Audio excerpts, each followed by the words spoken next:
The forest was still waking up when the sun stretched its early golden fingers across the treetops. Birds yawned into their morning songs, leaves shimmered with dew, and the air smelled clean and crisp like a world just born. Through this gentle stillness walked a hungry fox, his fur glowing rusty red under the soft morning light. His name was Ravel, and although he was clever enough to slip through traps, outsmart hunters, and find food in the harshest seasons, today he was simply unlucky and starving. Ravel's stomach growled loudly, almost as if complaining to the forest itself. I know, Ravel muttered to his own belly, but food doesn't just fall from the sky. He lifted his nose and sniffed the air, hoping for a hint of something edible. Nothing, only the usual earthy breath of the woods. But then, just as he stepped over a thick tree root, something wonderful happened. A rich, savory smell drifted into his nostrils. The scent was unmistakable, fresh meat. Ravel froze, his eyes narrowing with focused excitement. He followed the aroma carefully, placing each paw down with the silence of a shadow.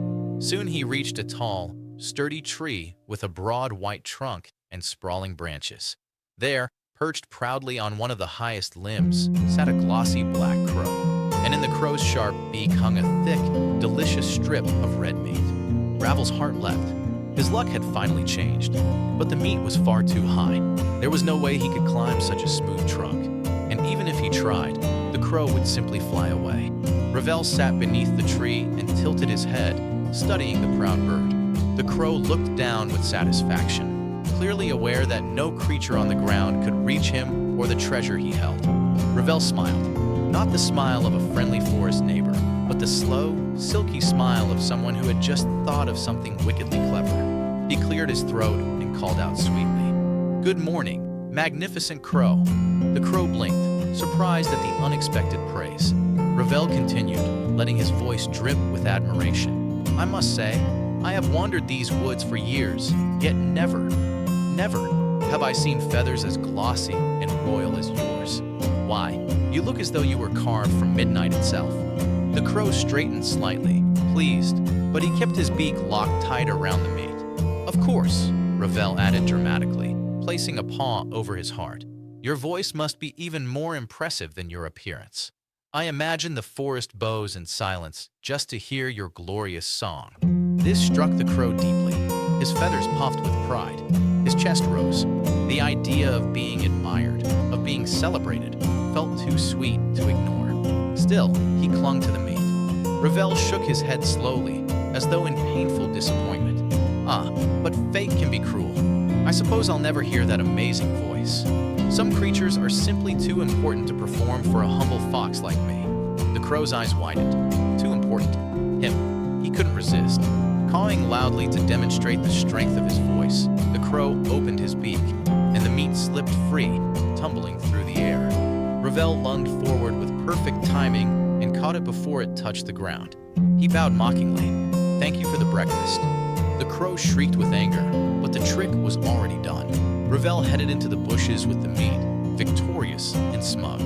But the story didn't end there. Ravel settled under a shady oak and took a large bite, but immediately felt a sharp stab of pain. There had been a hidden piece of bone in the meat, thin and pointed.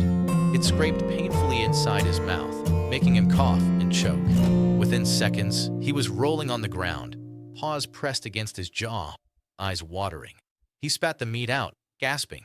From above came a calm, steady voice. "You seem troubled." Ravel looked up, wincing, to see an old, gray-feathered owl perched on a low branch. The owl's large golden eyes watched him with patient wisdom. Ravel groaned. "This meat, it nearly tore my throat." The owl nodded as though he had expected this outcome. Strange, isn't it? How something gained through deception rarely tastes as sweet as expected. Ravel glared. "Are you here to lecture me?" "Only to observe," said the owl, "and perhaps to remind you that flattery, when used as a weapon, often injures the one who wields it." Ravel scoffed, wiping his mouth. "I didn't get hurt because of flattery. I got hurt because of a bone." The owl tilted his head. "Are you certain? Or is the bone simply the shape the lesson chose to take today?" Ravel, still in pain, had no clever answer. The owl flew down and landed gracefully near him. "Remember this, Fox, every shortcut has a cost, and every trick leaves a mark.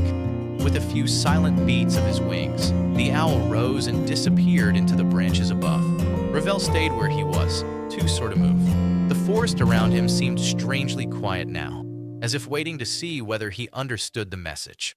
He didn't eat the rest of the meat. He left it where it had fallen and limped toward a nearby stream to wash the taste from his mouth. As the cool waters soothed the sting, Ravel whispered to his reflection, Maybe not every victory is worth the price. By the time the sun began to set, he was no longer angry, just thoughtful, more thoughtful than he had been in a long time. He lay in his den that night, a little hungrier than before, but wiser. And while Ravel never became completely honest, no fox ever does, he learned that some tricks were simply not worth playing, especially those bought with empty